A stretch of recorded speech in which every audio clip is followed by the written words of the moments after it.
ಯಾರಾಗ್ತಾರೆ apex bank ಅಧ್ಯಕ್ಷ? ಅದರ ಬಗ್ಗೆ ದೊಡ್ಡ ಪೈಪೋಟಿ ಇತ್ತು. ಸಿಎಂ ಮತ್ತು DCM ಇಬ್ಬರು ಬೆಂಬಲಿಸುವಂತಹ ನಾಯಕರ ಕಣಕ್ಕಿಳಿದಿದ್ರು. ಹೀಗಾಗಿ ಯಾರಾಗ್ತಾರೆ? DCM ಬೆಂಬಲಿಸುವಂತಹ ವ್ಯಕ್ತಿ ಆಗ್ತಾರೋ ಅಥವಾ CM ಸಿದ್ದರಾಮಯ್ಯ ಅವರು ಬೆಂಬಲಿಸುವಂತಹ ವ್ಯಕ್ತಿ ಆಗ್ತಾರೋ? ಪೈಪೋಟಿ ಜಾಸ್ತಿ ಇತ್ತು. ಅಪೆಕ್ಸ್ ಬ್ಯಾಂಕ್ ಏನಿದೆ ಅದರ ಅಧ್ಯಕ್ಷರಾಗಬೇಕು, ನಾವು ಕೂರಬೇಕು ಅಂತ ಪೈಪೋಟಿ ಇತ್ತು. ಅಪೆಕ್ಸ್ ಬ್ಯಾಂಕ್ನ ಅಧ್ಯಕ್ಷರ ಗಾದಿಗೆ ತೀವ್ರ ಪೈಪೋಟಿ ನಡೀತಾ ಇದೆ. DCM CM ಬಣದ ನಡುವೆನೇ ಈಗ ಫೈಟ್ ಆಗ್ತಾ ಇದೆ. ಬೇರೆ ಬೇರೆ ಪಕ್ಷದವರು ಇಲ್ಲ, ಅಲ್ಲಿ ಇಬ್ಬರು ಕೂಡ ಸ್ಪರ್ಧೆ ಮಾಡಿರುವಂಥವರು ಕಾಂಗ್ರೆಸ್ನ ನಾಯಕರೇ. ಶಿವರಾಮ್ ಹೆಬ್ಬಾರ್ ಪರಿಷತ್ ಸದಸ್ಯ ರವಿ ಏನಿದ್ದಾರೆ, ಅವರು ಪರಿಷತ್ ಸದಸ್ಯ ಎಸ್ ರವಿ ನೇಮಕಕ್ಕೆ ಟೀಕೆ ಪಟ್ಟಿಟ್ಟು ಕೂತಿದ್ದಾರೆ. ಇನ್ನೊಂದು ಕಡೆ KN ರಾಜಣ್ಣ ಇದ್ದಾರೆ, ಅವರು CM ಆಪ್ತರು.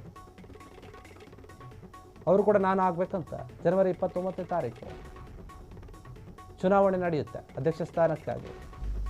ಚುನಾವಣೆ ಮುನ್ನ ಅಪೆಕ್ಸ್ ನಿರ್ದೇಶಕರ ಜೊತೆ CM ಮಹಾಕೂಟ ಏನಿದೆ ಅದು ಮಾತುಕತೆ ನಡೆಸಿದೆ. ಅಧ್ಯಕ್ಷರ ಆಯ್ಕೆ ಹೊಣೆ CM ಹೆಗಲಿಗಿದೆ. ಈಗ ಹದಗೆಟ್ಟಿರುವಂತಹ ಅಪೆಕ್ಸ್ ಬ್ಯಾಂಕ್ಗೆ ಬೇಕಾಗಿದೆ ಈಗ ಯೋಗ್ಯ ಅಧ್ಯಕ್ಷ. ಯಾರು ಬರ್ತಾರೆ? CM ಸಿದ್ದರಾಮಯ್ಯ ಅವರು ಅವರ ಒಂದು ಶಕ್ತಿ ಪ್ರದರ್ಶನವನ್ನ ಮಾಡಿ ರಾಜಣ್ಣ ಅವರನ್ನ ತಂದು ಕೂರಿಸ್ತವರು, ಅಥವಾ DK ಶಿವಕುಮಾರ್ ಅವರು ಅವರಿಗೆ ಒಂದು ಸಂಬಂಧಿ ಏನಿದ್ದಾರೆ, ಒಂದು ರೀತಿ ಸಂಬಂಧಿಯವರು, ಸೋದರ ಸಂಬಂಧಿ, ಅವ್ರನ್ನ ತಂದು ಕೂರಿಸ್ತಾರೋ? ಅಧ್ಯಕ್ಷರ ರೇಸ್ನಲ್ಲಿ ರಾಜಣ್ಣ, ನರೇಂದ್ರ ಸ್ವಾಮಿ, ಶಿವರಾಮ ಹೆಬ್ಬಾರು, ಪರಿಷತ್ ಸದಸ್ಯ ರವಿ ಎಲ್ಲರೂ ಕೂಡ ಇದ್ದಾರೆ. ವಿಧಾನ ಪರಿಷತ್ ಸದಸ್ಯ ಆಗಿರುವಂತಹ ಎಸ್ ರವಿ ಏನಿದ್ದಾರೆ, ಅವರ ನೇಮಕಕ್ಕೆ DK ಶಿವಕುಮಾರ್ ಒತ್ತಡವನ್ನು ಹಾಕ್ತಾ ಇದ್ದಾರೆ. ಯಾಕಂದರೆ ಅವ್ರಿಗೆ ತುಂಬ ಆಪ್ತರಾಗಿದ್ದಾರೆ, ಅವರ ಸೋದರ ಸಂಬಂಧಿ ಕೂಡ ಹೌದು. ಹೀಗಾಗಿ ಅಪೆಕ್ಸ್ ಬ್ಯಾಂಕ್ ಚುನಾವಣೆ ರಂಗೇರ್ತಾ ಇದೆ. ದೊಡ್ಡ ಮಟ್ಟದ ಪೈಪೋಟಿ ನಡೀತಾ ಇದೆ.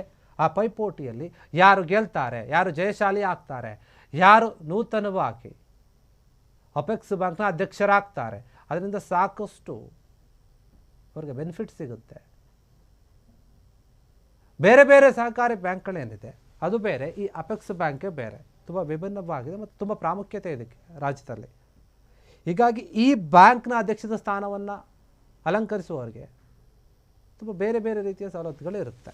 ಆ ಸ್ಥಾನನೇ ಬೇರೆ ಇರುತ್ತೆ, ಅದು ಗೌರವ ಸಿಗುವಂಥದ್ದೇ ಬೇರೆ ಇರುತ್ತೆ. ಹೀಗಾಗಿ ಪ್ರತಿಷ್ಠಿತ ಬ್ಯಾಂಕ್ ಸಹಕಾರಿ ಬ್ಯಾಂಕ್ ಆಗಿರೋದ್ರಿಂದ ಅದರಲ್ಲಿ ನಮ್ಮ ಆಪ್ತರೇ ಇರಬೇಕು ಅನ್ನೋಂಥದ್ದು ಕೆಲವರ ಲೆಕ್ಕಾಚಾರ.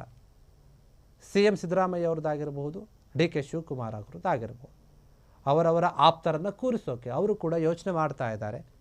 ಪೈಪೋಟಿ ಕೂಡ ಜಾಸ್ತಿ ಇದೆ.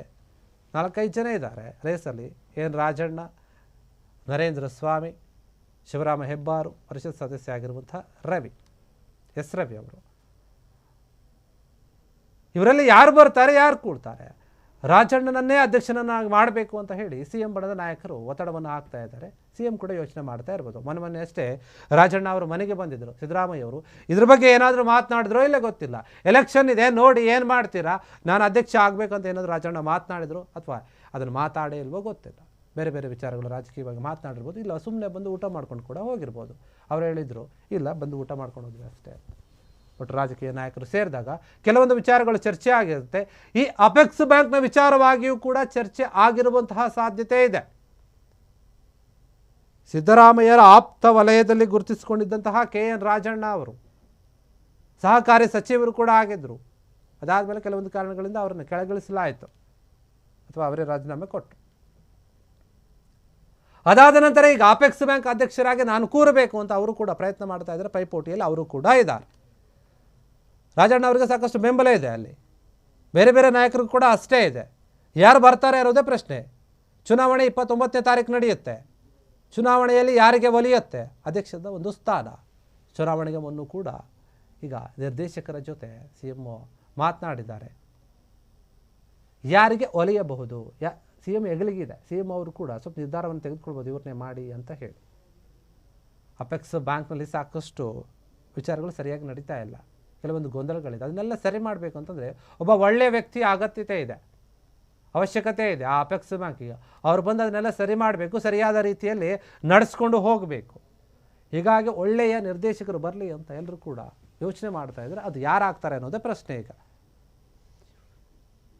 ಕ್ಷಣ ಕ್ಷಣದ ಸುದ್ದಿಗಳಿಗಾಗಿ ಫ್ರೀಡಂ ಟಿವಿ ಸಬ್ಸ್ಕ್ರೈಬ್ ಮಾಡಿ, ಲೈಕ್ ಮಾಡಿ ಹಾಗೂ ಫಾಲೋ ಮಾಡಿ. ಹೊಸ ಸುದ್ದಿಗಳ ನೋಟಿಫಿಕೇಶನ್ಗಾಗಿ ಬೆಲ್ ಐಕಾನ್ ಮೇಲೆ ಕ್ಲಿಕ್ ಮಾಡಿ.